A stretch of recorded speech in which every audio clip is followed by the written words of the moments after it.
আব্দুল্লাহ ইবনে Hudhafa বাদশার কথা শুনতেছে আর শরীরের রক্তগুলো গরম হয়, শরীরের লোম কূপ দিয়ে ঘাম বের হওয়া শুরু হয়ে গেছে। বাদশার কথা শেষ, আব্দুল্লাহ ইবনে হুযাফা বসা থেকে উঠে দাঁড়ায় গেছে, চোখ দুটো রক্তবর্ণ হয়ে গেছে।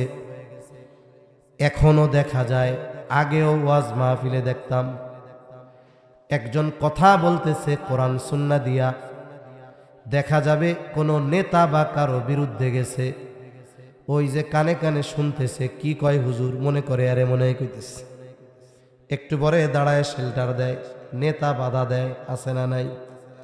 মনে রাখবেন, যদি ওই ব্যক্তি আক্রোশ থেকে কথা না বলে, কোরআন হাদিস থেকে যদি কথা বলে, আর এই কথা যদি আমার আপনার গায়ের উপরেও পড়ে, সবর করে বসে থাকা ঈমান থাকার আলামা। আব্দুল্লাহ ইবনে হুযাফা রাগে ক্ষোভে দাঁড়ায় গেছে, বাদশার দিকে রক্ত চক্ষুতে তাকায়া উঁচু আওয়াজে বলে, এই রোমের কুকুর, তুই কি দুনিয়ার বিনিময়ে আমার ঈমান কিনতে চাস? তুই শুনে রাখ, এ তো তোর সামান্য রোম সাম্রাজ্য, তুই যদি আমাকে গোটা দুনিয়ার মালিকানাও দিয়ে দেশ, মালিক যদি বানায় দেশ, আমি ওই দুনিয়ার বিনিময়ে তোর কাছে ঈমান বিক্রয় করব না। এটা ছিল রোম সাম্রাজ্যের মধ্যে অনাকাঙ্ক্ষিত এক ঘটনা। দুনিয়ার কেউ চিন্তা করে নাই যে রোম সম্রাটের চোখের উপরে চোখ রেখে, রোম সম্রাটের সামনে উঁচু গলায় ধমক দিয়ে রোম সম্রাটের সাথে কথা বলতে পারে, এটা ওরা কল্পনাও করে নাই। এখন এই ঘটনা যখন বাস্তবে ঘটছে, তখন মানুষেরা হতভম্ব, কিংকর্তব্য বিমূঢ় হয়ে গেছে, মুহূর্তের মধ্যে সবাই বাকরুদ্ধ হয়ে গেছে। ঘটল কি? এটা কি বাস্তব না স্বপ্ন? বাদশাহ ভাষা হারায় ফেলছে, রাগে ক্ষোভে ভিতরে চলে গেছে। একটু পরে নির্দেশ দিছে, কত বড় স্পর্ধা, ঈমানের বড়াই দেখায়, দেখি কতক্ষণ ওরে ওই ঈমানের বড়াই থাকে। ওরে জেলখানার মধ্যে বর, খাবারও দিবা না, পানিও দিবা না। ডাক্তারকে নির্দেশ দিয়ে বলে, ও ডাক্তার, যখন দেখবা অবস্থা বড় খারাপ, তখন আমার কাছে খবর নিয়ে আসবা। বাদশার আদেশে জেলখানায় ভরা হলো। এক সপ্তাহ খাবারও নাই, পানিও নাই। স্বাভাবিকভাবে আমরা যদি এক বেলা দুই বেলা খাবারের সময়টা একটু ব্যতিক্রম হয়, দেখা যায় ক্ষুধার তীব্রতায় আমাদের দাঁড়ায় থাকা কষ্ট হয়। এক সপ্তাহ খাবারও নাই, পানিও নাই। আব্দুল্লাহ ইবনে হুযাফা জেলখানার মধ্যে শুয়ে আছে, বাহির থেকে দেখে বোঝা যায় না বেঁচে আছে নাকি মারা গেছে। আব্দুল্লাহ ইবনে হুযাফার এই অবস্থা দেখে ডাক্তার ভেতরে ঢুকলেন। ভেতরে ঢুইকা দেখে আব্দুল্লাহর অবস্থা খারাপ, পালস চেক করে দেখে অবস্থা খারাপ। ডাক দেয় আব্দুল্লাহ। আব্দুল্লাহ ক্ষুধায় এতটা দুর্বল, মুখ নড়ে কিন্তু আওয়াজ বের হয় না। বাদশার কাছে চলে গেছে ডাক্তার, গিয়ে বলে আব্দুল্লাহর অবস্থা খারাপ, খাবার পানি না দিলে মরে যেতে পারে। বাদশাহ আহলে কিতাব, যখন প্রতিপক্ষকে করায়ত্ত করার ইচ্ছা কেউ করে, মানে প্রতিপক্ষকে নিজের দিকে আনার চেষ্টা যখন কেউ করে, প্রথম যেই চেষ্টা করে সেটার নাম হলো প্রলোভন দেয়, লোভ দেয়। বিসমিল্লাহির রহমানির রহিম।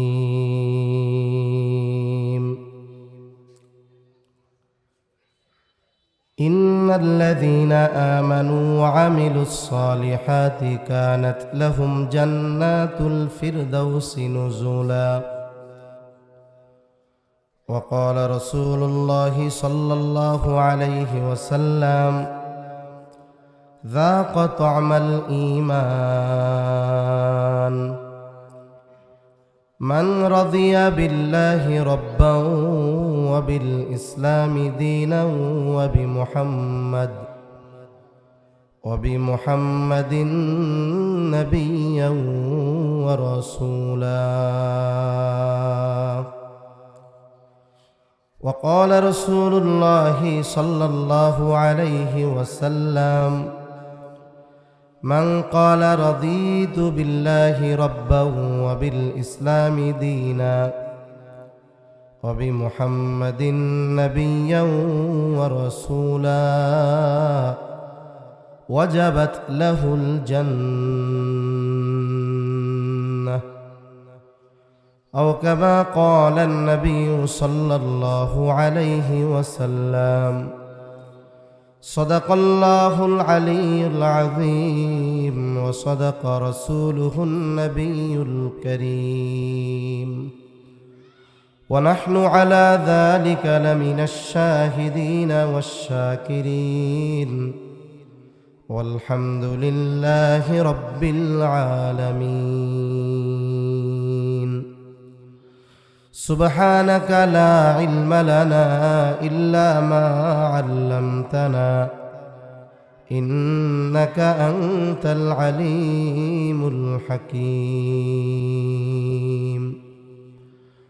اللهم صل على محمد وعلى آل محمد كما صليت على إبراهيم وعلى آل إبراهيم إنك حميد مجيد اللهم بارك على محمد وعلى آل محمد كما باركت على إبراهيم وعلى آل إبراهيم إنك حميد مجيد الحمد لله ঐতিহ্যবাহী ঢাকা জেলার অন্তর্গত সাভার বিরুলিয়া জামিয়া উম্মাহাতুল মুমিনিন জিনজিরা মহিলা মাদ্রাসার উদ্যোগে আয়োজিত দশম বার্ষিক ওয়াজ মাহফিলের সম্মানিত শ্রদ্ধেয় সভাপতি, প্রধান মেহমান, প্রধান অতিথি, বিশেষ অতিথিবৃন্দ সহ সম্মানিত শ্রদ্ধেয় উলামায়ে কেরাম, সামনে উপস্থিত মুরব্বিয়ানে কেরাম, সমবয়সী যুবক বন্ধু, স্নেহের ছোট ভাই, মাইকের আওয়াজ যত দূরে যায় নিজ নিজ স্থানে অবস্থানরতা সম্মানিতা শ্রদ্ধা মা ও বোন, আল্লাহ তাআলার দরবারে অগণিত শুকর যে মহান মালিক হায়াতে বরকত দিয়ে সুস্থ রেখে বিজ্ঞ উলামা হযরতদের জবান থেকে খুবই গুরুত্বপূর্ণ কথা শ্রবণ করবার সেই ধারাবাহিকতায় আরও কিছু কথা আপনাদের সাথে মুযাকারা করার সুযোগ যে মহান মনিব দান করেছেন, সে মহান মনিবকে খুশি করার জন্য মহব্বতের সাথে জবান খুলে অন্তর থেকে কালিমাতুশ শুকর পাঠ করি আলহামদুলিল্লাহ। অগণিত দুরুদ ও সালাম সৈয়দুল আম্বিয়া, আশরাফুল আম্বিয়া, খাতামুল আম্বিয়া, ইমামুল মুরসালিন, রহমাতুল লিল আলামিন, মুহাম্মদুর রাসূলুল্লাহ সাল্লাল্লাহু আলাইহি ওয়াসাল্লামের উপর আমি আপনাদের খেদমতে পবিত্র কোরআনুল কারীমের একটা আয়াতের কিছু অংশ ও রাসূল আকরাম সাল্লাল্লাহু আলাইহি ওয়াসাল্লামের অগণিত হাদিস থেকে দুইটা হাদিস পাঠ করেছি। আল্লাহ তাআলার কাছে তৌফিক চাই, আল্লাহ তাআলা কিছু কথা বলার তৌফিক দেন যে কথাগুলো আমাদের সবার দুনিয়া এবং আখিরাতের জন্য কল্যাণকর হয়। সকলে জবান খুলে বলি আমিন। আলোচনার শুরুতে আমি আমার ভাইয়ের কাছে আবারও ক্ষমা প্রার্থী। আসলে ওনার প্রতি আমার ব্যক্তিগত আক্রোশ নাই, কিন্তু আসলে বিষয় হলো হয়তো ওনার কাছে মিস ইনফরমেশন, কেউ হয়তো বলছে এরকম। এখন এইরকম কথাগুলো বাধা দিতে দিতে এখন আমিও এক বিরক্তির মধ্যে পড়ে গেছি। স্বাভাবিকভাবে মানুষের মধ্যে একটা বিরূপ প্রতিক্রিয়ার সৃষ্টি হয়। হয়তো ভাই ওই আবেগ থেকে মহব্বত থেকে বলছে, আরও দেশি মানুষ, এই দাবিতেও একটু রাগ বেশি হয়েছে। তা আমি দোয়া করি আল্লাহ তাআলা, ভাইয়ের কাছে ক্ষমা চাই, সাথে সাথে আল্লাহ তাআলা যেন আমার ভাইয়ের মর্যাদা আরও বাড়ায়া দেয়, সম্মান যেন আরও বাড়ায়া দেয়। আমিন কর না কেন? আরও জোরে বলে না আমিন।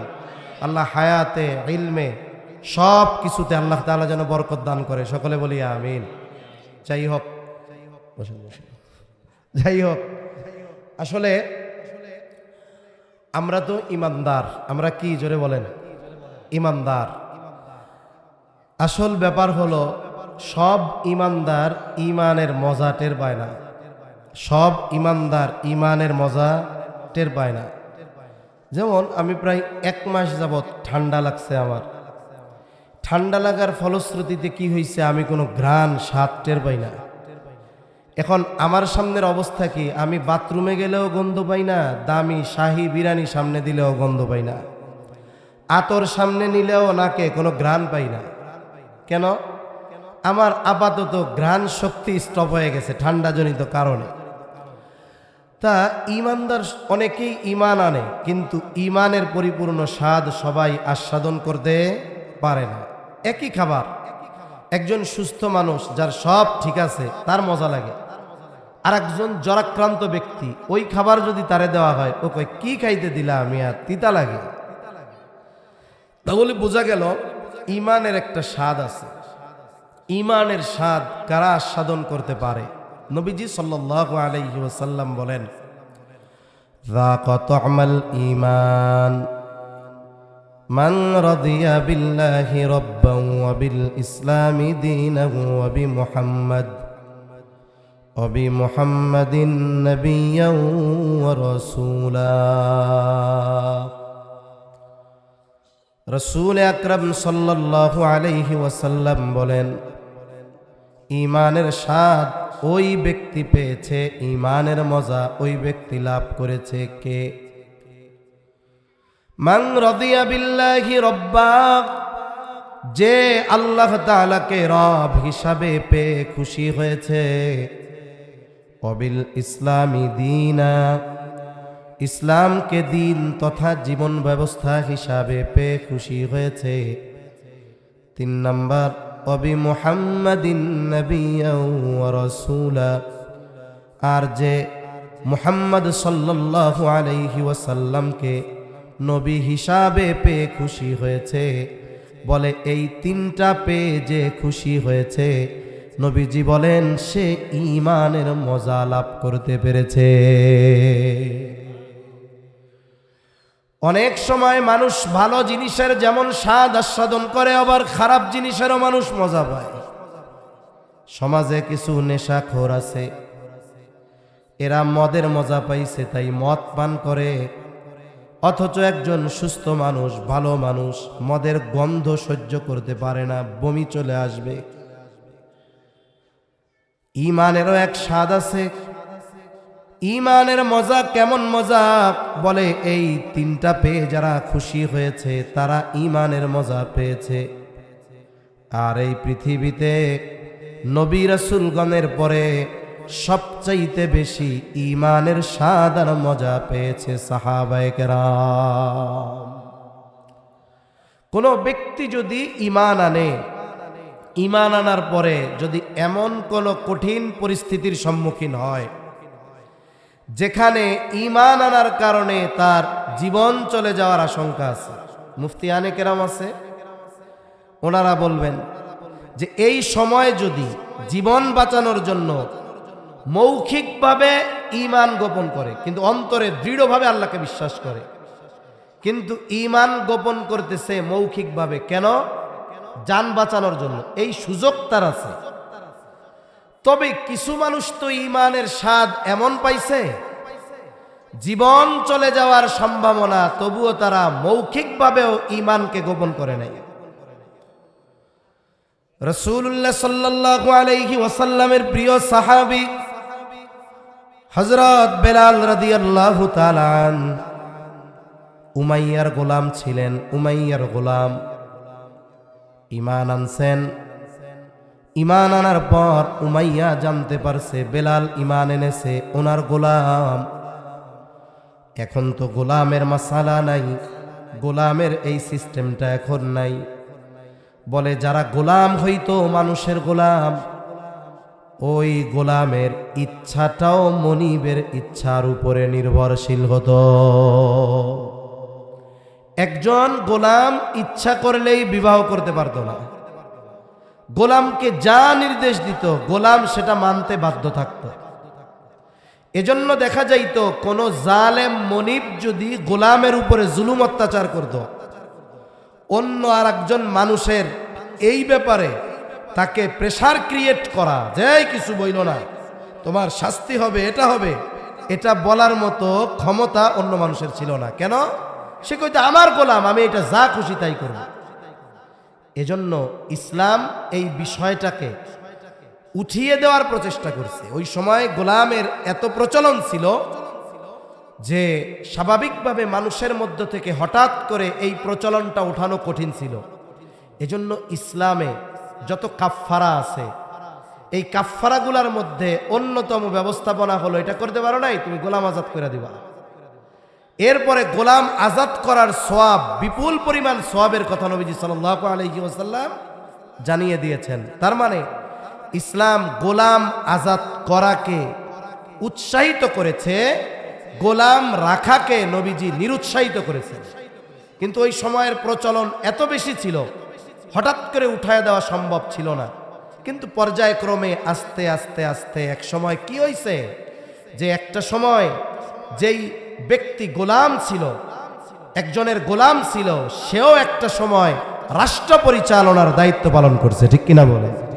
নবীজির সময়, সাহাবায়ে কেরামের সময় এক সময় গোলাম ছিল, তারে আজাদ করা হয়েছে, সে যুদ্ধের ময়দানে সেনাপতির দায়িত্ব পালন করছে।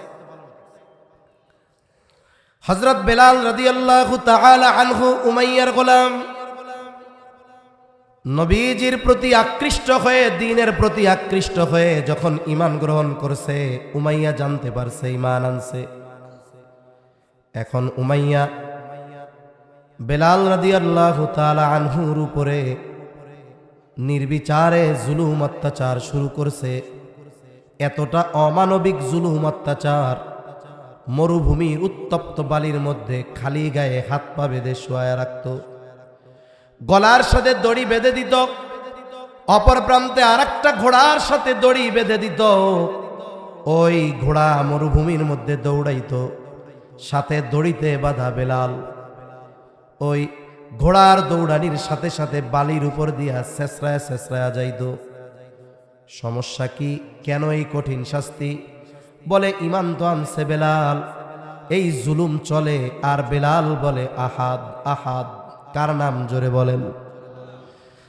এভাবে যতবার বলে তার উপরে জুলুমের মাত্রা বেড়ে যায়।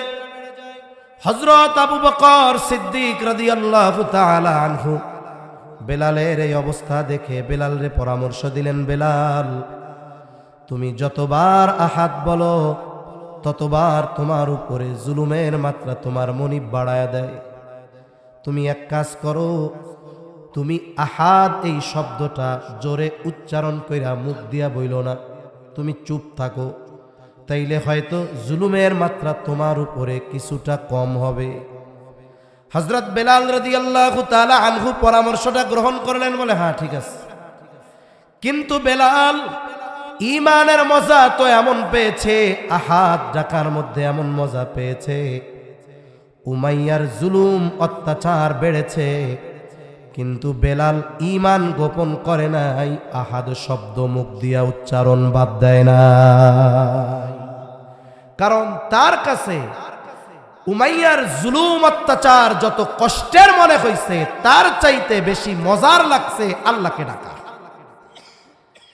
এজন্য ওই কঠিন পরিস্থিতিতেও কেন তারা আল্লাহকে ডাকছে? বলে ঈমানের মজা তারা পাইছে, এই জন্য কষ্ট অনুভব হয় নাই, ঈমানের মজা তারা পেয়েছে। মজার সামনে কষ্ট, জুলুম তুচ্ছ মনে হইছে।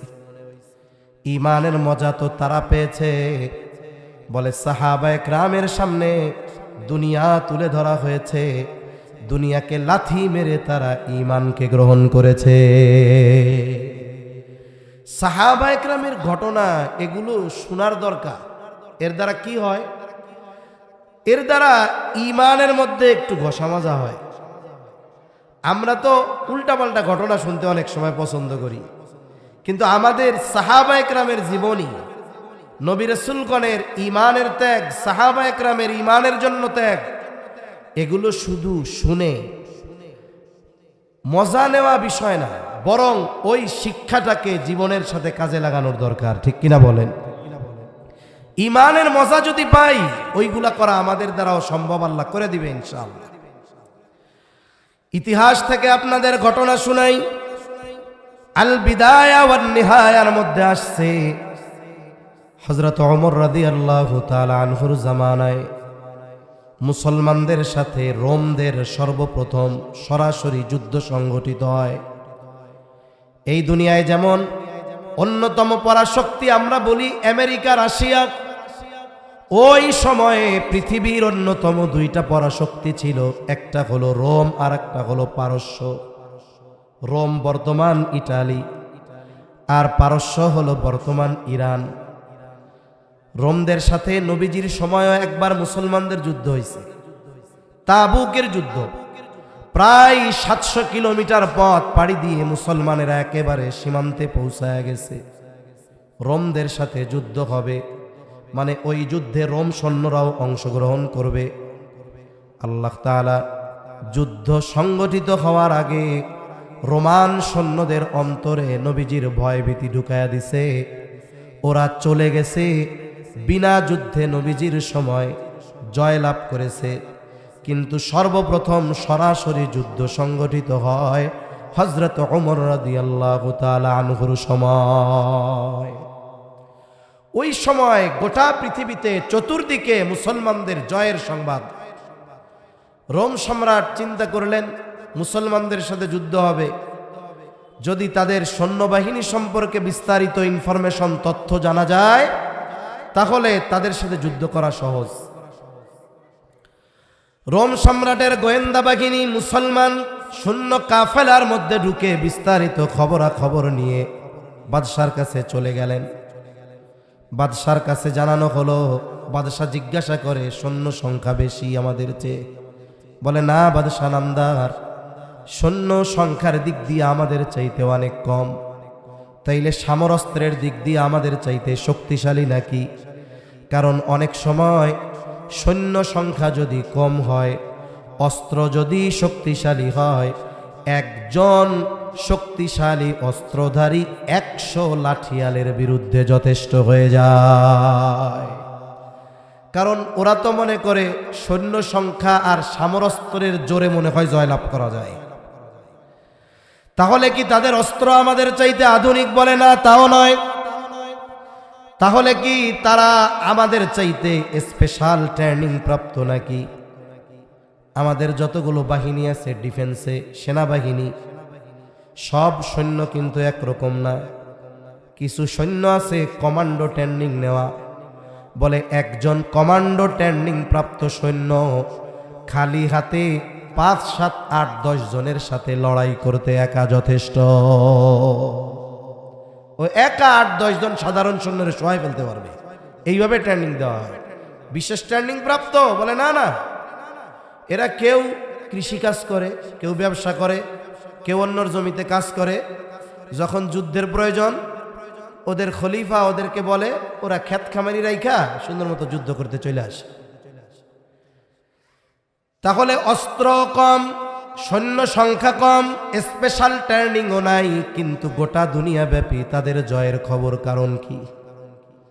বলে বাদশা নামদার, এরা যুদ্ধের ময়দানে শাহাদাতের জন্য যায়, মরার জন্য যায়, ফেরার জন্য যায় না। দুনিয়ার মানুষ বাঁচতে চায় আর এরা মরতে চায়। কারণ কি? বলে এরা যদি মৃত্যুবরণ করতে পারে তাহলে বিনা হিসাবে আল্লাহর জান্নাত। এদের কাছে মৃত্যুটাই বেঁচে থাকার চাইতে বেশি প্রিয়।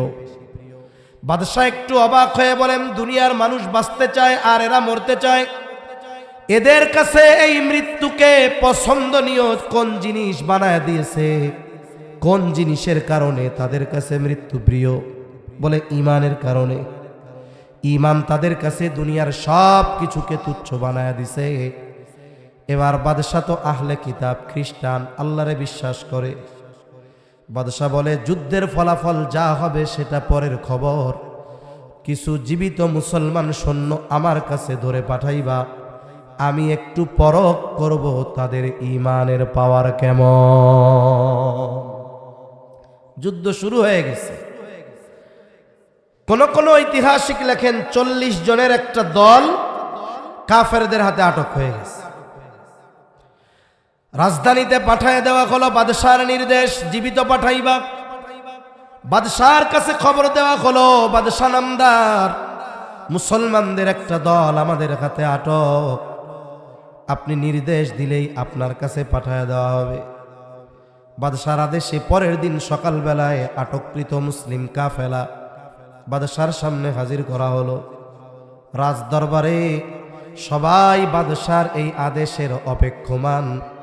এই বুঝি বাদশাহ আদেশ দেয়, যাও এই সবগুলাকে শুলিতে চড়িয়ে হত্যা করো অথবা শিরচ্ছেদ করে দাও, কত বড় স্পর্ধা, এই দুনিয়ার অন্যতম পরাশক্তি, আমি রোম সম্রাটের বিরুদ্ধে তারা যুদ্ধ করতে আসে। সবাই চিন্তা করছে এই বুঝি এই লোকগুলোর জীবন শেষ, কিন্তু বাদশাহ তো এই আদেশ দেন নাই। উনি এই সিংহাসনে উপবেশন করেই বলতেছেন, এই তোমাদের মধ্যে তোমাদের নেতাকে, আমিরকে? দাঁড়িয়ে গেছে এক যুবক, বলে আমি হলাম এই কাফেলার আমির। উস্কো খুস্কো চুল, গায়ের মধ্যে যুদ্ধের কোনো পোশাক নাই, আবার পোশাক ছেঁড়া। এই মানুষগুলারে দেখলে মনে হয় না যুদ্ধের ময়দান থেকে আসছে। আর এই মানুষগুলোর সামনে গোটা দুনিয়ার অন্যতম পরাশক্তিগুলো পদদলিত হয়ে যায়, বোঝা যায় না। যুবক দাঁড়িয়ে বলে, আমি হলাম এই কাফেলার আমির। নাম কি তোমার? বলে, আমার নাম হলো আব্দুল্লাহ ইবনে হুযাফা। বাদশাহ এবার আব্দুল্লাহ ইবনে হুযাফাকে ডাক দিয়ে বলে, আব্দুল্লাহ আমার কাছে আসো, বসো। বাদশাহর পাশে বসা আব্দুল্লাহ। বাদশাহ বলে, আব্দুল্লাহ রে, তোমাকে দেখার পর তোমার প্রতি আমার অনেক ভালোবাসা, আন্তরিকতা, মহব্বত জাগ্রত হয়ে গেছে।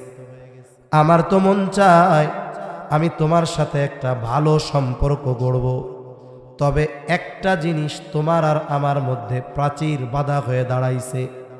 আমি খ্রিস্টান, তুমি হলে মুসলিম। ও আব্দুল্লাহ, তুমি যদি খ্রিস্ট ধর্ম গ্রহণ করো, ইসলাম ধর্ম যদি ত্যাগ করো, তাইলে তুমি আমার পছন্দের মানুষদের অন্তর্ভুক্ত হয়ে যাইবা। শুধু তাই না, তুমি চিন্তা করতেছো তুমি ধর্ম ত্যাগ করবা, এলাকায় গেলে তোমার জীবন থাকবে না, চিন্তার কারণ নাই। আমি তোমাকে আমার কাছে রেখে দেওয়ার ব্যবস্থা করব। আমার ঘরে আমার সুন্দরী ষোড়শী যুবতী এক কন্যা আছে, এই মেয়েটা আমি তোমার সাথে বিবাহ দিয়ে দিব। আমার একমাত্র কন্যা বিবাহ দেওয়ার দিন আমার গোটা রোম সাম্রাজ্যের অর্ধেক আমি তোমার নামে লিখে দিব। আমার মৃত্যুর পর তুমি বাকি অর্ধেকের মালিক হয়ে যাইবা। তুমি হবা এই বিশাল রোম সাম্রাজ্যের একচ্ছত্র অধিপতি। কত সুবিশাল এক প্রস্তাব! আমাদের ইমান তো চা বিস্কুট দিয়ে কেনা যায়, বুঝেন নাই? সামনে নির্বাচন আসতেছে, দেখবেন এক কাপ চা, একটা বিড়ি, একটা পান, একটা টোস্ট বিস্কুট। ও সকালে ওই অফিসে ইমান বেচবে, বিকলে অফিসে যায় বেচবে। আছে না নাই বলেন? প্রস্তাব কি দিছে? ওই সময়ের সবচাইতে বড় প্রভাবশালী যেই রাজ্যগুলো, তার মধ্যে একটা রোম সাম্রাজ্যের অধিপতি হওয়ার প্রস্তাব তার সামনে। কত সুবিশাল প্রস্তাব! বলেন তো, কেউ যদি আমার কাছে আপনার সবচাইতে পছন্দের জিনিসটা চায়, বিনিময়ে আপনার সবচাইতে অপছন্দের জিনিসটা নিতে বলে, ভালো লাগবে না মেজাজ গরম হবে? রক্ত গরম হয়ে যাবে। সাহাবায়ে কেরামের কাছে সবচাইতে প্রিয় জিনিস ঈমান, আর সবচাইতে অপছন্দ আর ঘৃণার বস্তু কুফর। সাহাবায়ে কেরামের কাছে ঈমান সবচাইতে প্রিয়, এর সাক্ষ্য দুনিয়ার কেউ না, স্বয়ং দিছেন কে? আল্লাহ। আল্লাহ তাআলা বলেন, ولكن الله حبب إليكم الإيمان وزينه في قلوبكم وكره إليكم الكفر والفسوق والعصيان। আল্লাহ তাআলা বলেন, তাদের কাছে সবচাইতে প্রিয় বস্তু হলো ঈমান। হাব্বাবা ইলাইকুমুল ঈমান, সবচাইতে প্রিয় বস্তু সাহাবা কেরামের কথা আল্লাহ বলেন ঈমান। ওয়া কাররাহা ইলাইকুমুল কুফরা ওয়াল ফুসুক ওয়াল ইসয়ান, আল্লাহ তাআলা সাহাবা কেরামের ব্যাপারে বলেন যে তোমাদের কাছে সবচাইতে অপছন্দ আর ঘৃণার বস্তু হলো কুফর আর আল্লাহর নাফরমানি। এখন এই প্রিয় বস্তু ঈমানকে ত্যাগ করে কুফর গ্রহণ করতে বলে, বিনিময়ে আবার দুনিয়া দিতে চায়। আব্দুল্লাহ ইবনে হুযাফা বাদশার কথা শুনতেছে, আর শরীরের রক্তগুলো গরম হয়, শরীরের লোম কূপ দিয়ে ঘাম বের হওয়া শুরু হয়ে গেছে। বাদশার কথা শেষ, আব্দুল্লাহ ইবনে হুযাফা বসা থেকে উঠে দাঁড়ায় গেছে, চোখ দুটো রক্তবর্ণ হয়ে গেছে। এখনো দেখা যায়, আগেও ওয়াজ মাহফিলে দেখতাম, একজন কথা বলতেছে কোরআন সুন্নাহ দিয়া, দেখা যাবে কোনো নেতা বা কারো বিরুদ্ধে গেছে, ওই যে কানে কানে শুনতেছে কি কয় হুজুর, মনে করে আরে মনে কইতেছে, একটু পরে দাঁড়ায় শেল্টার দেয়, নেতা বাধা দেয়, আছে না নাই?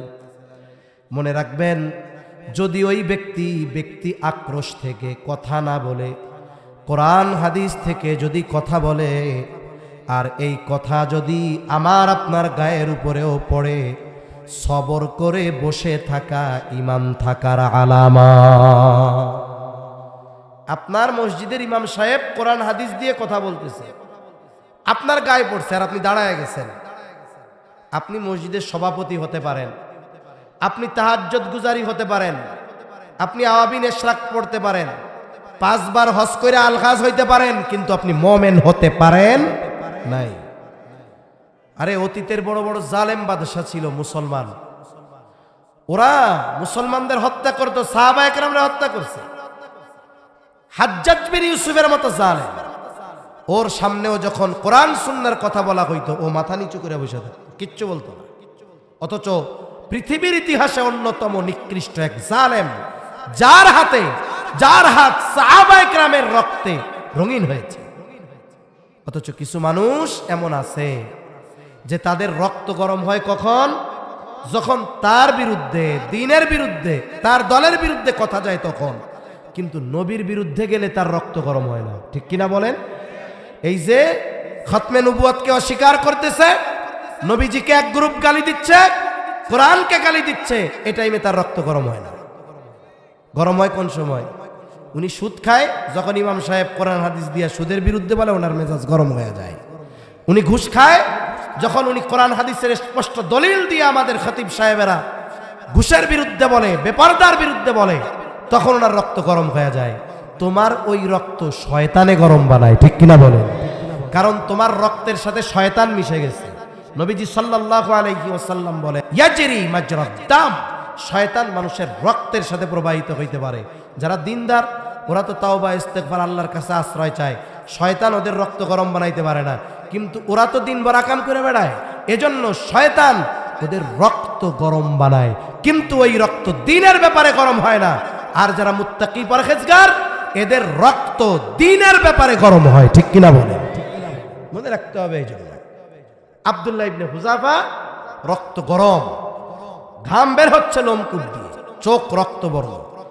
স্বাভাবিকভাবে মানুষ যখন রেগে যায়, তখন শোয়া থাকলেও কিন্তু দাঁড়ায় পড়ে, যখন রাইগা যায়, পা না থাকলেও কয় লাথি মেরে কিন্তু শোয়ায় ফেলে। রাগের ঠেলায় সবকিছু ঠিক থাকে না। এজন্য রাগ আসলে যেমন মানুষ অবস্থা পরিবর্তন করে, রাগ কমানোর জন্য অবস্থা পরিবর্তন করতে হয়। অনেক সময় কি হয়, অনেক সময় এমন হয় আমরা রাগ হয়ে যাই, একজনের সাথে খুব রাগ হয়েছে, স্বামী স্ত্রীর মধ্যে দ্বন্দ্ব লাগছে, তখন কি দরকার? আসলে তখন দরকার অবস্থা পরিবর্তন করা। সবাই রাগ কন্ট্রোল করতে পারবে না, সবাই রাগ নিয়ন্ত্রণে আনতে পারবে না। আল্লাহর নবী শিখায়া দিয়েছেন হাদিসের মধ্যে, দাঁড়া থাকলে সে বসে পড়বে, অবস্থার পরিবর্তন করবে। মূল কথা, বসা আছে শুয়ে পড়বে, এরপরেও রাগ কমে না, বলে যার সাথে রাগারাগি তার থেকে বিচ্ছিন্ন হয়ে যাবে কিছু সময়ের জন্য, এরপরেও রাগ কমে না, মসজিদে চলে যাবে, অজু করে নামাজে দাঁড়ায় যাবে। এই পদ্ধতিগুলো যদি অবলম্বন করে, আশা করা যায় রাগ কমে যাবে। আব্দুল্লাহ ইবনে হুযাফা রাগে ক্ষোভে দাঁড়ায় গেছে, বাদশার দিকে রক্ত চক্ষুতে তাকায়া উঁচু আওয়াজে বলে, এই রোমের কুকুর, তুই কি দুনিয়ার বিনিময়ে আমার ঈমান কিনতে চাস? তুই শুনে রাখ, এ তো তোর সামান্য রোম সাম্রাজ্য, তুই যদি আমাকে গোটা দুনিয়ার মালিকানাও দিয়ে দেশ, মালিক যদি বানায় দেশ, আমি ওই দুনিয়ার বিনিময়ে তোর কাছে ঈমান বিক্রয় করব না। এটা ছিল রোম সাম্রাজ্যের মধ্যে অনাকাঙ্ক্ষিত এক ঘটনা। দুনিয়ার কেউ চিন্তা করে নাই যে রোম সম্রাটের চোখের উপরে চোখ রেখে, রোম সম্রাটের সামনে উঁচু গলায় ধমক দিয়ে রোম সম্রাটের সাথে কথা বলতে পারে। এটা ওরা কল্পনাও করে নাই। এখন এই ঘটনা যখন বাস্তবে ঘটছে, তখন মানুষেরা হতভম্ব, কিংকর্তব্য বিমূঢ় হয়ে গেছে। মুহূর্তের মধ্যে সবাই বাকরুদ্ধ হয়ে গেছে। ঘটলো কি? এটা কি বাস্তব না স্বপ্ন? বাদশাহ ভাষা হারায় ফেলছে, রাগে ক্ষোভে ভিতরে চলে গেছে।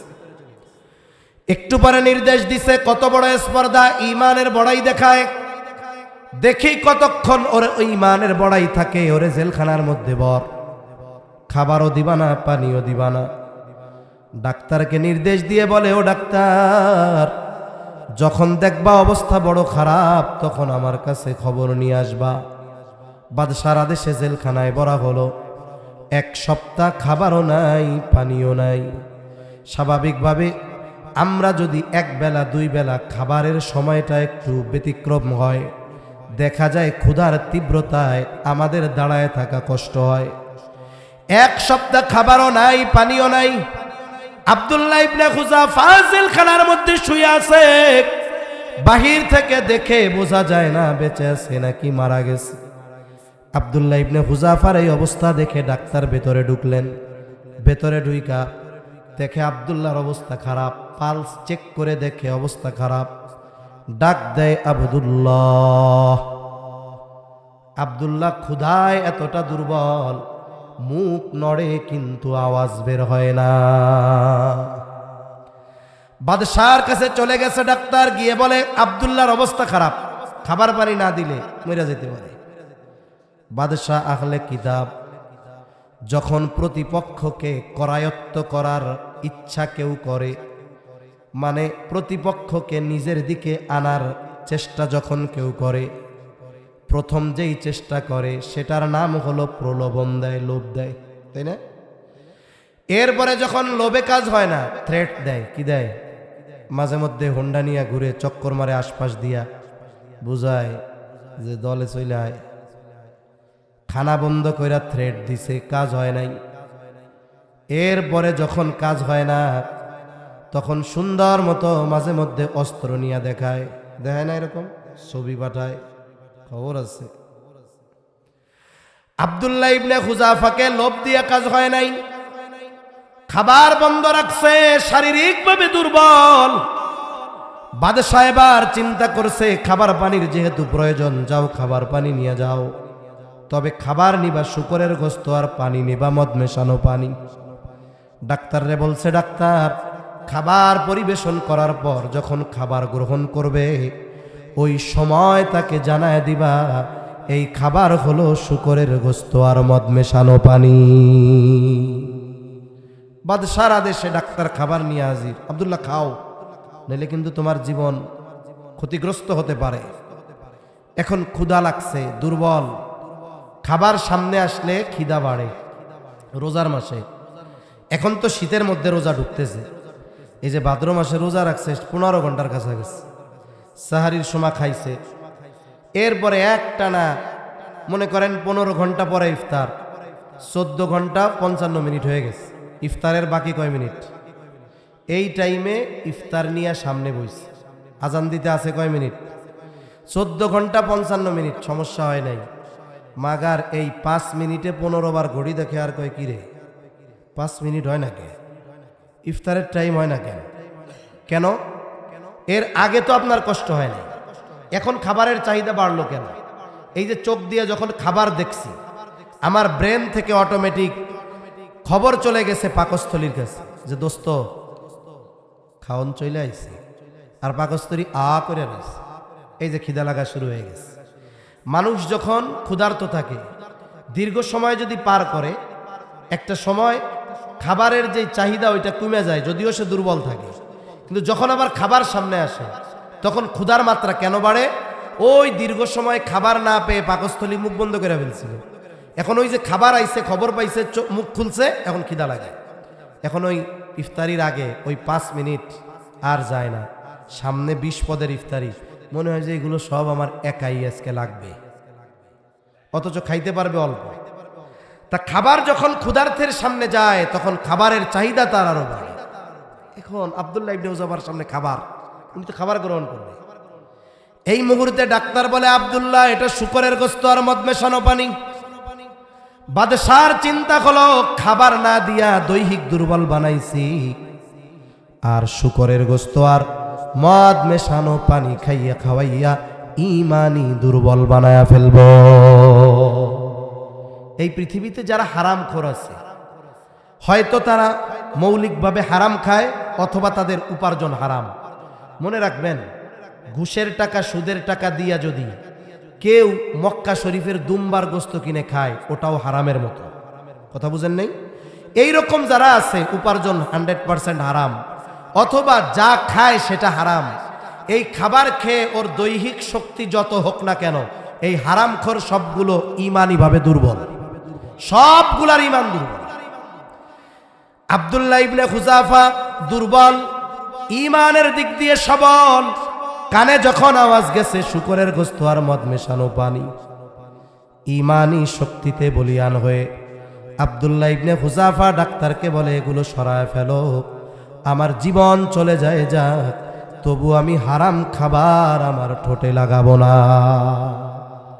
অথচ আল্লাহ তাআলা কোরআনেও জানায়া দিছেন, উলামা ইকরামের কাছ থেকেও জানবেন, যদি কেউ এমন পরিস্থিতিতে পড়ে যায়, খাবারের অভাবে মৃত্যুর মতো অবস্থা, কিন্তু হারাম ছাড়া কোনো কিছু নাই, বলে জীবন বাঁচানোর জন্য যতটুকু গ্রহণ না করলেই নয়, এতটুকু গ্রহণ করার অনুমতি শরীয়ত তাকে দিয়েছে। আব্দুল্লাহ ইবনে খুজাফা তো জানে ডাক্তার বলছে না খাইলে মরবা। আব্দুল্লাহ ইবনে খুজাফা জানে বাঁচার জন্য খাওয়া ওইটুক বৈধ, কিন্তু ইমানের পাওয়ার তো এমন যে জীবন চলে গেলেও হারাম খাবার ঠোঁটে লাগাবে না। বাদশার কাছে খবর দেওয়া হলো, বাদশাহ ও মইরা যাবে তবু হারাম খাবে না। বাদশাহ এবার সর্বোচ্চ কঠোর হলেন, তিনি বললেন, আগামীকাল সকালবেলা বড় পাত্রের মধ্যে তেল গরম করবা। ঐতিহাসিকদের থেকে দুইটা বর্ণনা পাওয়া যায়। এক বর্ণনা, ওনাকে শুলিতে চড়ানো হলো। শুলিতে, আপনারা খ্রিস্টানদের ক্রুশ দেখছেন না, ক্রুশ, ওই রকম এক ক্রুশের মধ্যে ওনার হাত এভাবে বাঁধা হয়েছে, পা বাঁধা হয়েছে, রাখা হয়েছে এক জায়গায়। তীরন্দাজদেরকে বলা হয়েছে তীর মারবা, তবে গায়ে যেন না লাগে, আশেপাশে মারবা, তার মানে ভয় দিবা, ভয়। আব্দুল্লাহ ইবনে খুজাফাকে ওই রকম শুলিতে চড়ায়া তীর মারা হচ্ছে, গায়ে লাগায় না, ভয় দেয়। কিন্তু আব্দুল্লাহ ইবনে খুজাফা তার অবস্থার উপরে অনড়। আর এক বর্ণনা, তেল গরম হয়েছে, ফুটন্ত তেল টকবক করতেছে। আব্দুল্লাহ ইবনে খুজাফাকে আনা হলো, এত দুর্বল, দুইজনের কাঁধে ভর করে আব্দুল্লাহ ইবনে খুজাফা বাদশার সামনে হাজির। বাদশাহ ফুটন্ত উত্তপ্ত তেল দেখিয়ে বলে, আব্দুল্লাহ, এখনো সময় আছে, আমার কথা মেনে নাও, তাইলে যেই প্রতিশ্রুতি তোমাকে দেওয়া হয়েছে সেটা পূরণ করা হবে, আর যদি আমার কথা মেনে না নাও ওই তেলে ফেলে দেওয়া হবে। তেল রেডি। ইমানের পরীক্ষা যাদের উপরে হয়, বলে পরীক্ষার একটা লেভেল আছে, ওই অবস্থা, ওই লেভেল যদি অতিক্রম করতে পারে, এরপরে পরীক্ষা যত কঠিন হোক সে ভয় পায় না। ওই হালতে পৌঁছায় গেলে আব্দুল্লাহ ইবনে খুজাফা পৌঁছায় গেছে। তেলের দিকে তাকায় বলে, ও বাদশাহ, আমি জীবন দিতে প্রস্তুত, তবু ঈমান ছাড়ব না। তোমার কি পরিণতি হবে জানো? বাদশাহ আদেশ দিল, জেলখানা থেকে একজন কয়েদি ধরে আনো। বাদশাহর আদেশে একজন কয়েদি ধরে আনা হলো। বাদশাহ আদেশ করলেন, ওরে তেলের মধ্যে ফেলে দাও। এক টকবগে যুবক মুসলিম কয়েদি। তেলের মধ্যে যখন ফেলে দেওয়া হলো, মুহূর্তের ভিতরে শরীরটা কিমা বাজার মতো হয়ে যায়, হাড্ডি থেকে মাংসগুলো আলাদা হয়ে গেছে। শাহাদাতের অমীয় সুধা পান করলো যুবক। এই দৃশ্য দেখবার পর বলেন তো, আব্দুল্লাহ ইবনে খুজাফার ভয় বাড়ছে নাকি? ভয় বাড়ে নাই, তার আরো সাহস বাড়ছে। আব্দুল্লাহ ইবনে খুজাফারে বাদশাহ বলে, শেষ সুযোগ, কথা মানো, বাঁচবা নইলে তেলে ফেলায় দিবে। কয় জীবন যায় যাক, ঈমান ছাড়বো না। বাদশাহ আদেশ দিলেন, দাও, ওরে তেলে ফেলায় দাও। এতক্ষণ সব কিছু স্বাভাবিক, এখন আব্দুল্লাহ ইবনে খুজাফার চোখে পানি, কান্না শুরু করে দিছে। আর মানুষেরা ভাবতেছে মরার ভয়ে কান্না করে। অনেক সময় মানুষ কিন্তু শুধু ভয়ে কান্না করে না, আনন্দেও কান্না করে, করে না? সন্তান 10 বছর বিদেশ, 10 বছর পর বাড়ি আসছে। মা বাবা ভাই বোন কত খুশি, আনন্দ থামাইতে পারে না, কান্না করে দেয়। অনেকে লেখাপড়া ঠিক মতো করছে, পরিশ্রম করছে, পরীক্ষার দিন ফলাফল গোল্ডেন A+, কান্না করে দেয়, ঠিক না? আর একজন ঘোড়ার ডিম পাইয়াও কান্না করে দেয়। একজন ফেল করে কান্দে, আর একজন গোল্ডেন A+ পাইয়া আনন্দের ঠেলায় কান্না করে। ওরা ভাবছে আব্দুল্লাহ ইবনে হুযাফা মৃত্যুর ভয়ে কান্না করে। বাদশাকে বলা হলো, বাদশাহ আব্দুল্লাহ ইবনে হুযাফা কান্না করে, হয়তো মরার ভয়ে কান্না করে, অথবা তার প্রিয়জন আপনজনের কথা মনে হইতেছে এই জন্য কান্না করে। বাদশাহ আব্দুল্লাহকে বলে, আব্দুল্লাহ কান্না করো কেন? মরার ভয় হয়, জীবনের জন্য মায়া হয়, পরিবার পরিজন আত্মীয় স্বজনের কথা মনে হইতেছে নাকি? আব্দুল্লাহ ইবনে হুযাফা বলে, না বাদশাহ, না না, আমি মৃত্যুর ভয়ে কান্না করি না। কারণ প্রকৃত ইমানদার যারা, যাদের আখেরাতের সামান আছে, এদের জন্য মৃত্যু হাদিয়া। এদের জন্য মৃত্যু হলো এই রকম পর্দার মতো। কি বলে? পর্দার এপারে দুনিয়া, ওপারে আল্লাহর দিদার, আল্লাহর জান্নাত। সুবহানাল্লাহ। তো ওনরা তো ওই ধরনের মানুষ, ওনরা তো আল্লাহর মুলাকাতের জন্য ব্যস্ত, মৃত্যুরে ভয় পাবে কেন? তাহলে কাঁদতেছো কেন? আব্দুল্লাহ ইবনে হুযাফা বলে, বাদশাহ শোনো, আমার আল্লাহ আমাকে একটা জীবন দিয়েছে, একটা মাত্র জীবন। এক জীবন আমি একবার আল্লাহর জন্য কোরবান করতে পারবো, দ্বিতীয়বার এই জীবন আল্লাহর জন্য কোরবানি করার সুযোগ নাই।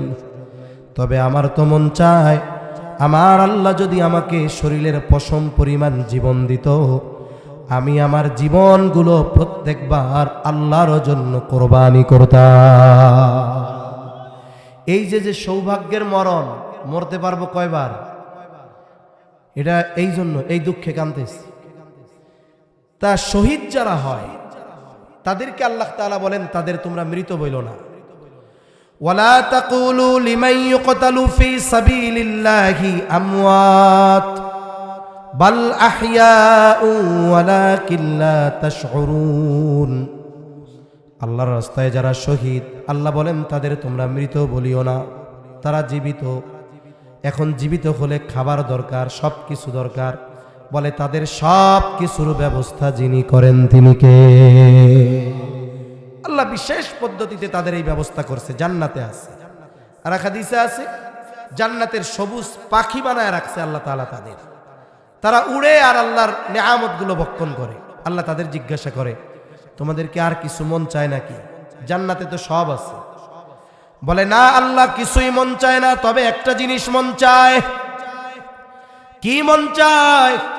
বলে, ও রব, আবার যদি দুনিয়ায় যাইতে পারতাম, আপনার জন্য জিহাদ করতাম, শহীদ হতাম, আবার যাইতে পারতাম, আপনার রাস্তায় জিহাদ করতাম, শহীদ হইতাম। শুধু এই জিনিসটা মন চায়, আর কিছু মন চায় না। তার মানে শহীদি মৃত্যু হলো এইরকম। আমরা দেখতেছি যে তার কষ্ট হইতেছে, কিন্তু ও তো আল্লাহর কাছে গিয়া বলতেছে, আল্লাহ আবার যদি যাইতে দিতেন, আবার যদি এরকম আপনার রাস্তায় মরতে পারতাম, কত ভালো লাগতো। তার মানে শহীদি মৃত্যুর মজা, এটা যে শহীদ, এই মজা পাইয়া সে বারবার এই রকমের মৃত্যু কামনা করে। আব্দুল্লাহ ইবনে হুযাফা বলতেছে, আরে আমার জীবন তো একটা, আমার তো একবার আল্লাহর জন্য জীবন কোরবানের সুযোগ আছে। আমার জীবনটা যদি শরীরের পশম পরিমাণ হইতো, আমি তাইলে যদি প্রত্যেকবার আমার জীবনটা আল্লাহর জন্য কোরবান করতে পারতাম। এখন তো সেই সুযোগ নাই, এই আফসোসে কান্না করতেছে। বাদশাহ আহলে কিতাব আল্লাহরে তো বিশ্বাস করে, শিরিক করুক আর যা করুক, ও চিন্তা করতেছে এটা কেমন মানুষ, মানুষ বাঁচার জন্য কি না করে, আর ও মাত্র একবার মরতে পারবে এই জন্য আফসোস করতেছে। এ কোনো সাধারণ মানুষ না। ওর মধ্যে একটা ভয় ঢুকছে, আমি যদি এর এখন শাস্তি দেই, মাইরা ফেলি, তাইলে আমার মসনদে আগুন লেগে যায় কিনা, তার ঠিক আছে যে আল্লাহর এমন এক খাঁটি বান্দা। এবার বলে, তাহলে এক কাজ করো, কিচ্ছু করা লাগবে না, তুমি আমার কপালে একটা চুমা দাও তো, তোমারে আমি মুক্তি দিয়া দিব। বাদশা চিন্তা করতেছে, যেই লোকটারে তেলের মধ্যে ফালাইয়া দিতে পাঠাইলাম, এইটার তোয়াক্কা করে না, এ লোক তাইলে কেমন লোক, এই লোকের একটা চুমা পাওয়া এটাও বড় সৌভাগ্যের ব্যাপার। দেখি কোনো মতে এই কথাটা তারে দিয়া শোনানো যায় কিনা, শুনো তো আগে। আব্দুল্লাহ ইবনে হুযাফা চিন্তা করে, আমি যদি বাদশারে চুমাও দেই তবে আমার জীবনের বিনিময়ে আমি ওরে চুমাও দিব না। এইবার পাল্টা শর্ত লাগায়া দিছে। আব্দুল্লাহ ইবনে হুযাফা বাদশাকে বলে, বাদশাহ তোমার কপালে একটা চুম্বন করব, তবে শর্ত। কি শর্ত? বলে আমারে মুক্তি দিলে হবে না, তোমার জেলখানায় যত মুসলমান কয়েদি আছে সবাইকে মুক্তি দেওয়া লাগবে। অবস্থা কি ছিল? ঈমানের উপরে অটল থাকার কারণে পরিস্থিতি পুরা পাল্টে গেছে। বাদশা চিন্তা করে, এখন যদি এই শর্ত না মানি তাইলে চুমাটাও নসিবে নাই। বাদশাহ বলে, ঠিক আছে তোমার শর্ত মেনে নিলাম, যদি চুমা দাও সবাইরে মুক্তি দিয়া দেবে। আব্দুল্লাহ ইবনে হুযাফা বাদশার কপালে একটা চুম্বন করলেন, বাদশাহ তার ওয়াদা রক্ষা করলেন। মুসলমান যত কয়েদি আব্দুল্লাহ ইবনে হুযাফা সহ সবাইরে সসম্মানে মুক্তি দিয়া দিলেন। আব্দুল্লাহ ইবনে হুযাফা রোমের বন্দিশালা থেকে বিশাল এক কাফেলা নিয়ে মদিনায় হাজির। জুমার দিন আব্দুল্লাহ ইবনে হুযাফা হযরত ওমর রাদিয়াল্লাহু তাআলা আনহুকে ঘটনার বিস্তারিত আদ্যপান্ত শুনাইলেন। হযরত ওমর রাদিয়াল্লাহু তাআলা হযরত আব্দুল্লাহ ইবনে হুযাফার কপালে একটা চুম্বন দিলেন। এর আগে বললেন, শোনো তোমরা সবাই আব্দুল্লাহ ইবনে হুযাফার কপালে এক একটা করে চুমা দিবা। এই কথা বলে হযরত ওমর রাদিয়াল্লাহু তাআলা আনহু সর্বপ্রথম নিজে আব্দুল্লাহ ইবনে হুযাফার কপালে চুম্বন দিলেন। যে কথা বলা উদ্দেশ্য, এই মানুষগুলা ঈমানের স্বাদ বুঝতে পেরেছে বিধায় গোটা দুনিয়ার প্রলোভন দিয়ে, সাম্রাজ্য, ক্ষমতা, সম্পদ এগুলোর প্রলোভন দিয়ে, মৃত্যুর ভয় দেখিয়ে ঈমান থেকে এক চুল তাদেরকে নড়ানো যায় নাই। এই মানুষগুলো হলো সেই মানুষ, অথচ আফসোস আমরা আমাদের ঈমানের মজা বুঝতে পারি নাই বিধায় আজকে আমরা সকাল বিকাল আমাদের ঈমান বিক্রয় করি। এখন ঈমানের মজা বুঝতে পেরেছে ওই মানুষেরা কোন গুণের কারণে? এক নাম্বার গুণ, তারা রব হিসাবে আল্লাহকে পেয়ে খুশি। আমরা আল্লাহকে রব হিসাবে পেয়ে খুশি তো? ইসলামকে দিন হিসাবে পেয়ে খুশি? মুহাম্মাদুর রাসূলুল্লাহ সাল্লাল্লাহু আলাইহি ওয়াসাল্লামকে নবী হিসাবে পেয়ে খুশি তো? এই তিন বিষয়ের প্রশ্ন কিন্তু কবরে আছে। মার রাব্বুক ওয়া মা দীনুক। নবীজিকে দেখায় বলা হবে মা হাদার রাজুলুল্লাযী বুইসা ফীকুম, অথবা বলা হবে ওমান নাবিয়্যুক, তোমার নবীকে। তাহলে কবরে এই তিন প্রশ্ন। কবরে যদি জান্নাত বানাইতে হয় কবরকে, জান্নাতের বাগান বানাতে হলে এই তিন প্রশ্নের জবাব। ঈমানের স্বাদ যদি পাইতে হয় এই তিন প্রশ্নের সাথে সম্পৃক্ত। এখন আল্লাহকে রব হিসাবে পেয়ে খুশি, খুশি না আমরা? খুশি হইলে আমরা কি করি? কেউ দাঁত 36টা বাইর কইরা, 36টা তো দাঁত আবার হয় না, সর্বোচ্চ 32টা হয়, কথার কথা বলে আর কি। কেউ 32 দাঁত বাইর কইরা, কেউ হা হা কইরা খুশির বহির প্রকাশ ঘটায়। এখন আমরাকে রব হিসাবে আল্লাহকে পেয়ে খুশি। এখন আসেন একসাথে সবাই হেসে এই খুশির প্রকাশ করি, তাহলে কি খুশির প্রকাশ হবে? আল্লাহকে রব হিসাবে পেয়ে খুশি হইলাম, বোঝা যাবে কেমনে যে আমি রবের কোনো নাফরমানি করি না। সাহাবায়ে কেরামের কাছে কি অপছন্দের ছিল? ওয়াল কুফরা ওয়াল ফুসুকা ওয়াল ইসয়ান, ফাসিকি করা, নাফরমানি করা, কুফরি করা, এটা ছিল তাদের কাছে সবচাইতে অপছন্দ। তাহলে আমাদের কাছেও পাপাচারে লিপ্ত হওয়া, আল্লাহর নাফরমানি করা, শিরকি কুফরি কাজে লিপ্ত হওয়া, এটা হতে হবে সবচাইতে ঘৃণার আর অপছন্দের, ঠিক কিনা বলেন? এখন আমি পাপ করি, আল্লাহর নাফরমানি করি, শিরকের সাথে জড়িত, আমি বলি আল্লাহকে রব হিসাবে পেয়ে আমি খুশি। আসলে এই খুশির কোনো দাম আছে? এই খুশির কোনো দাম নাই। আমি ইসলামকে দিন হিসাবে পেয়ে খুশি, আমার মধ্যে ইসলাম নাই।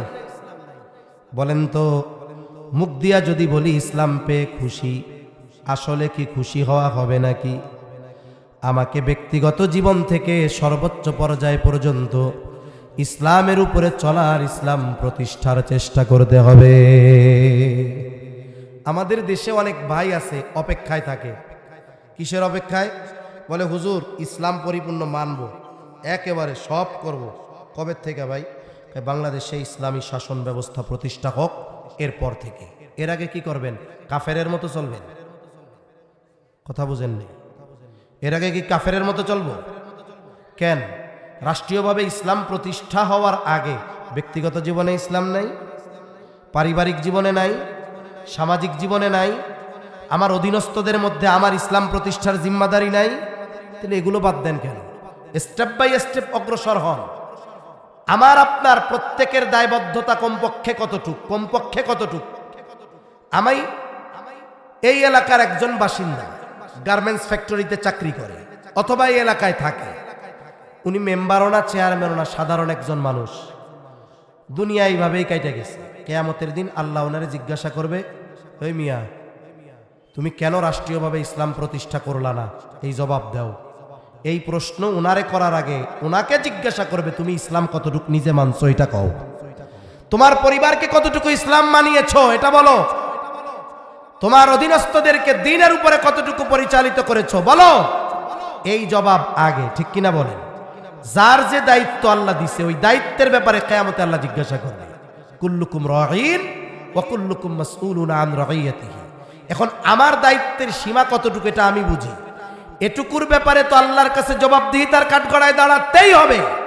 সাথে সাথে যার যতটুকু সামর্থ্য আছে প্রত্যেকে তার অবস্থান থেকে রাষ্ট্রীয়ভাবে ইসলাম প্রতিষ্ঠার চেষ্টা করবে। যার জান দিয়ে করার সে করবে, মাল দিয়ে করার সে করবে। যে না পারে নিজে ইসলাম মানবে আর আল্লাহর কাছে দোয়া করবে, আল্লাহ আমি দুর্বল, আমি পারতেছি না। তবে আপনি গোটা পৃথিবীব্যাপী ইসলামী আইন বাস্তবায়নের ব্যবস্থা আল্লাহ আপনি করে দেন। এতটুকু যদি না করা হয় কিয়ামতের ময়দানে বাঁচার উপায় আছে?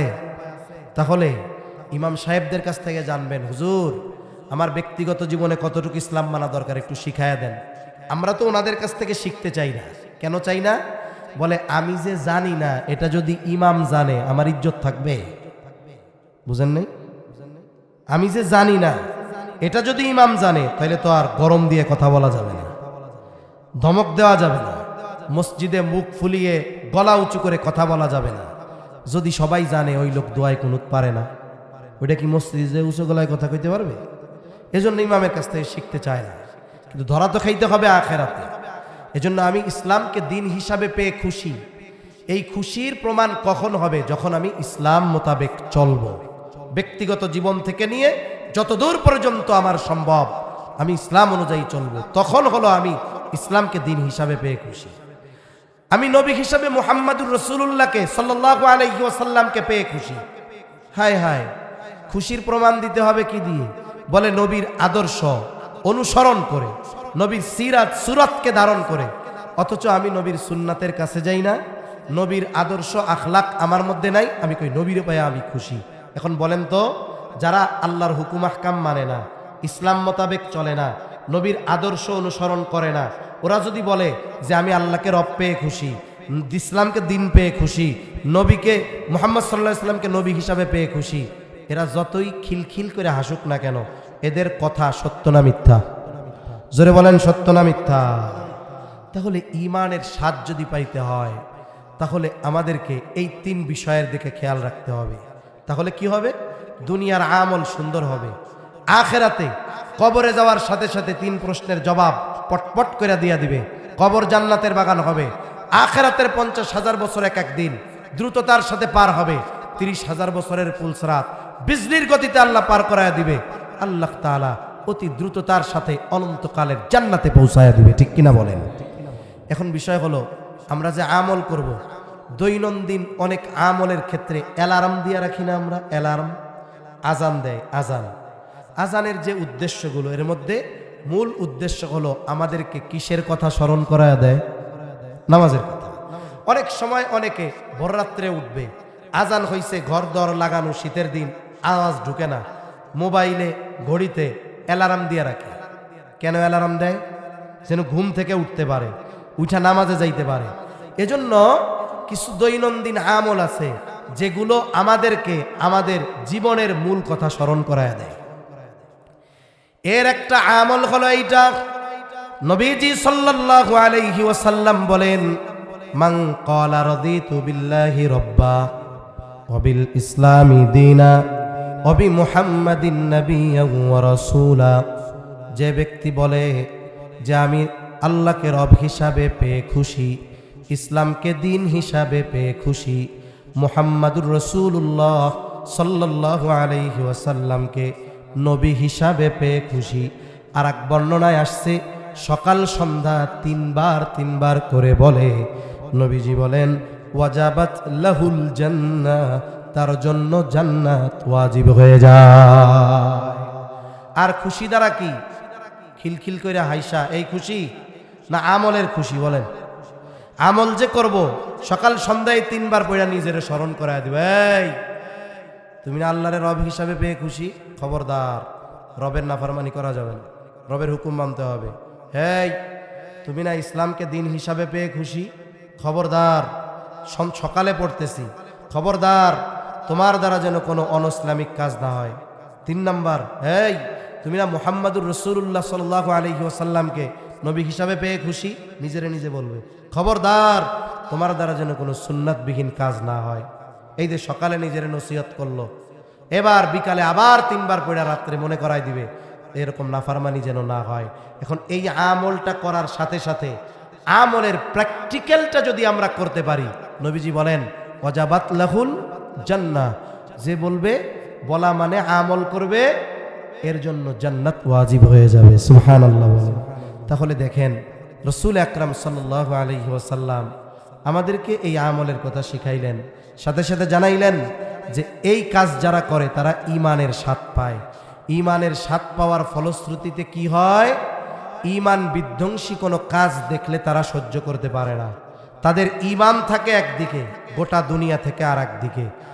ঈমান তারা ত্যাগ করতে পারে, কিন্তু ঈমান তারা ত্যাগ করে না। ঈমানের জন্য সব কিছু করতে পারে, ছাড়তে পারে, ঈমানকে তারা সবচাইতে বেশি প্রাধান্য দেয়।